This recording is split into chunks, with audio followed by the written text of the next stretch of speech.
আবু সাইদ খুদরি রাদিয়াল্লাহু তাআলা আনহু বলেন, কুন্না নুখরিজু যাকাতাল ফিতরে, আমরা ফিতরা বের করতাম সান মিন তামিন, একসা খাদ্য, সান মিন তামরিন, একসা খেজুর, সান মিন জববি জবি, সান মিন শাইরিন, একসা জব, সান মিন আকিতিন, একসা পনির, সান মিন জববিন, একসা কিশমিশ।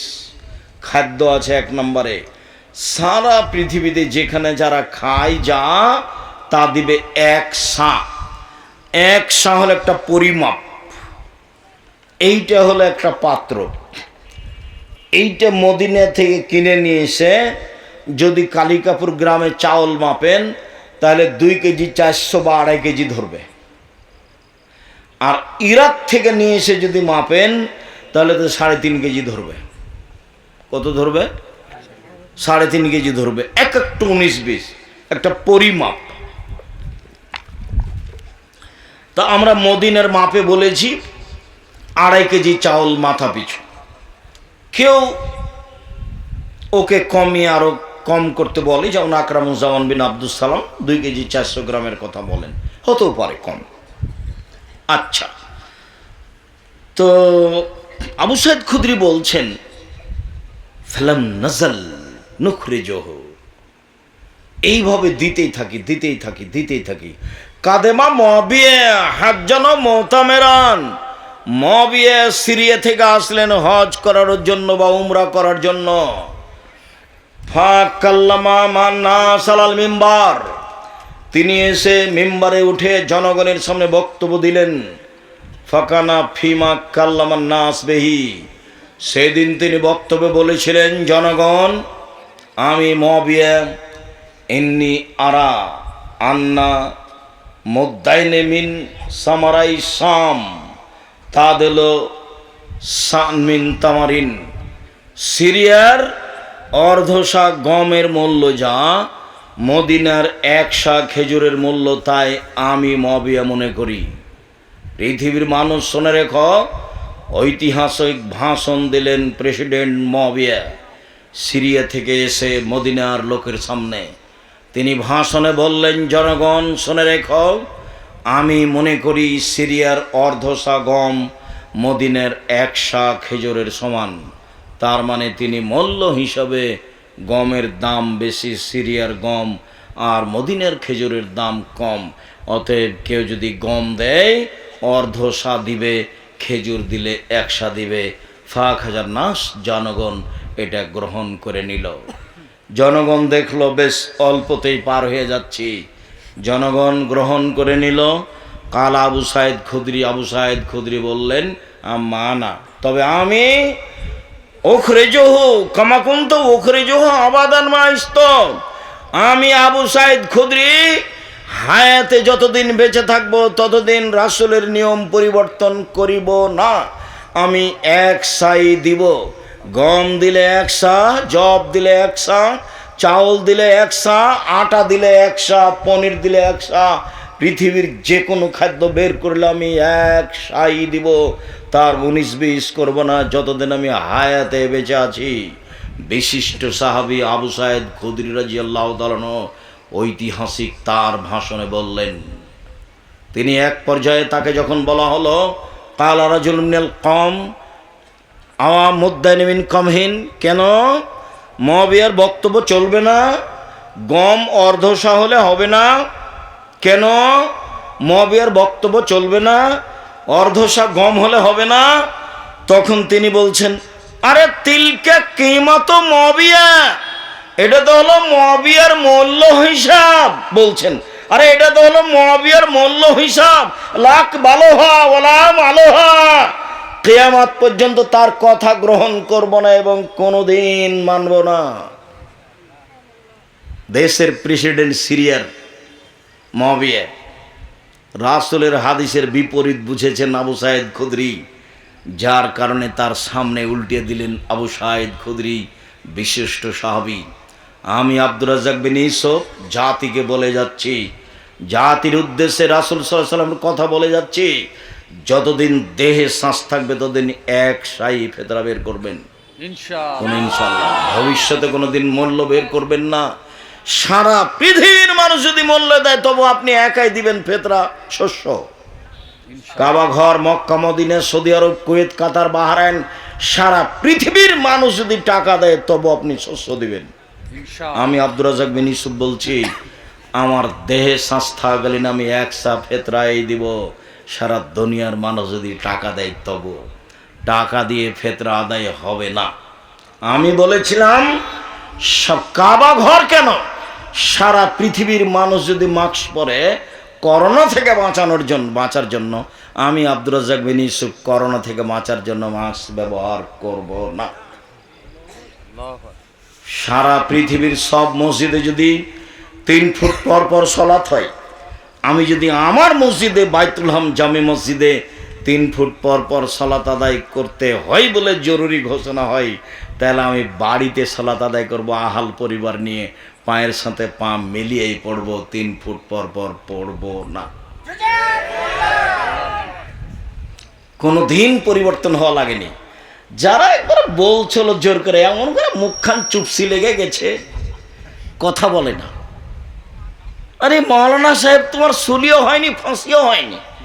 পৃথিবীর কোন সরকার কোন আলেমকে ফাঁসি দেয়নি।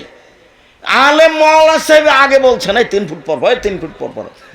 ধর্ম কি তোর আপের 3 ফুট পর পর কিসের? মাস্ক এখন লাগান, এই যে বালু আছে, ধুলা আছে, রাত দিন এখন মাস্ক ব্যবহার করেন, সব সময় করেন মাস্ক ব্যবহার, ধুলা বালু আছে নাকে ঢোকে। করোনা থেকে বাঁচার জন্য মাস্ক ব্যবহার করবেন কেন? করোনা আমার জন্য হবে কি না পৃথিবী সৃষ্টির 50,000 বছর পূর্বে লেখা আছে। যেদিন করোনার এই ঘোষণা হলো সেদিন আমি বললাম, কারো করোনা হলে আমি আব্দুর রাজ্জাক বিন ইউসুফ তার সাথে এক প্লেটে খেতে প্রস্তুত। কারো করোনায় যদি মরণ হয় আমি তার গোসল দিব, জানাজা দিব। তাতে যদি আমার করোনা হয় আমি বলবো না তার গোসল দিয়েছে এই জন্য আমার করোনা হয়েছে, আমি বলবো পৃথিবী সৃষ্টির 50,000 বছর পূর্বে আমার নামেও করোনা লেখা হয়েছিল, তাই এই জন্য আমার হয়েছে। নইলে মেডিকেলে ওই সম্পর্কে দেখেছেন যে ছেলে মেয়ে পাশে যাচ্ছে না, করোনা ধরে নেবে সেই জন্য। আবার কোনো কোনো দেখা যাচ্ছে যে ওর স্ত্রী ওর গায়ের সাথে আছে লেগে, তো ওকে করোনা হয় না। আবার ও যা খেয়েছে তার নিচে ফেলে দেওয়া হয়েছে, ফকির খাচ্ছে, ওকে করোনা হয় না। সব পাগল, ধর্মকে পাগল পেয়েছে। মানুষের ভাগ্য কখন লেখা হয়েছে? পৃথিবী সৃষ্টির 50,000 বছর পূর্বে। সেদিন আল্লাহ রসুল বলছেন, কাতাবা হায়াতাহা মৌতাহা রিজকাহা মাসায়বাহা।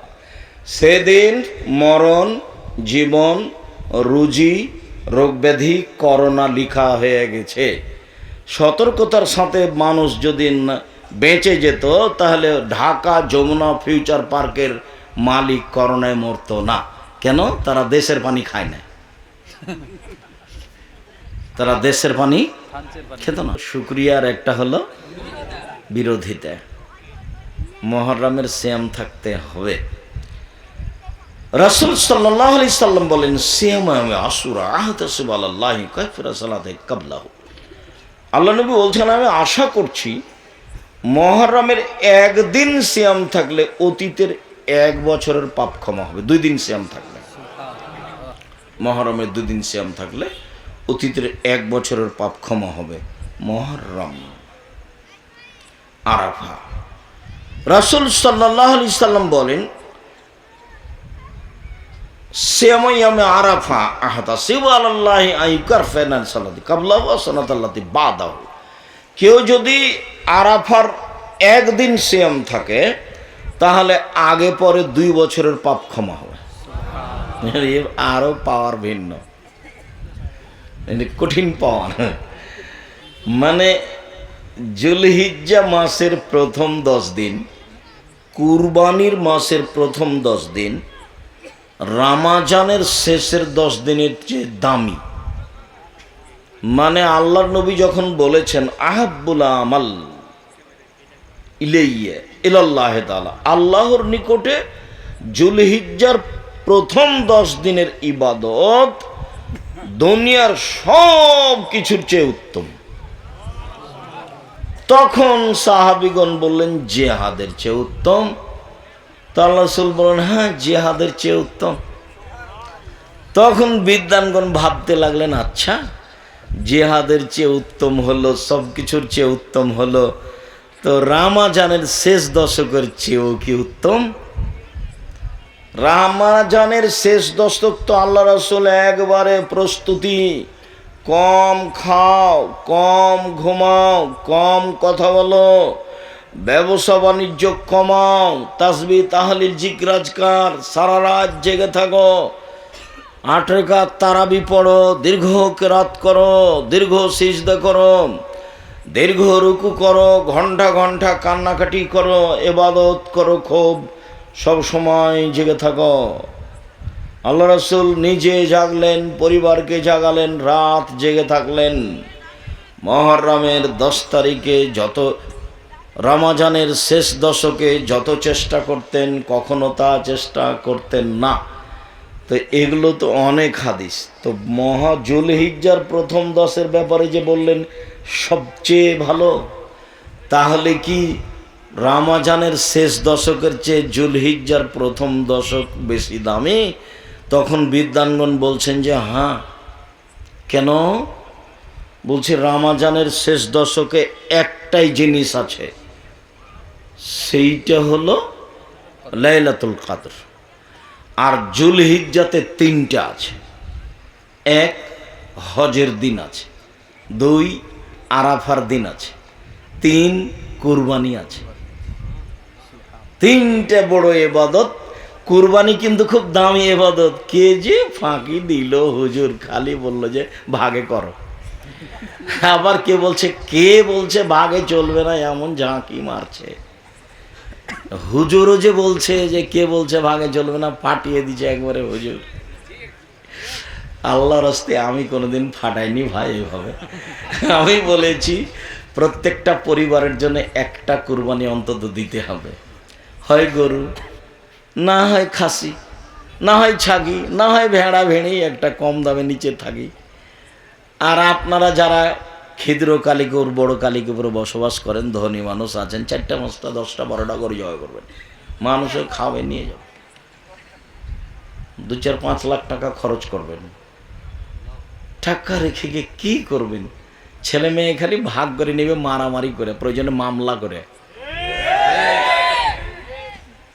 তো গাইবান্ধা রংপুরে বাড়ি, তো বোনের আগে ভাগ দেয়নি, তখন মামলা করে দিয়েছে। তো কাঠগড়াতে বোন একদিকে আছে, ভাই একদিকে আছে। কি ব্যাপার, আমরা তো বাপের জমি ভাগ পাইনি, তখন মামলা করেছি।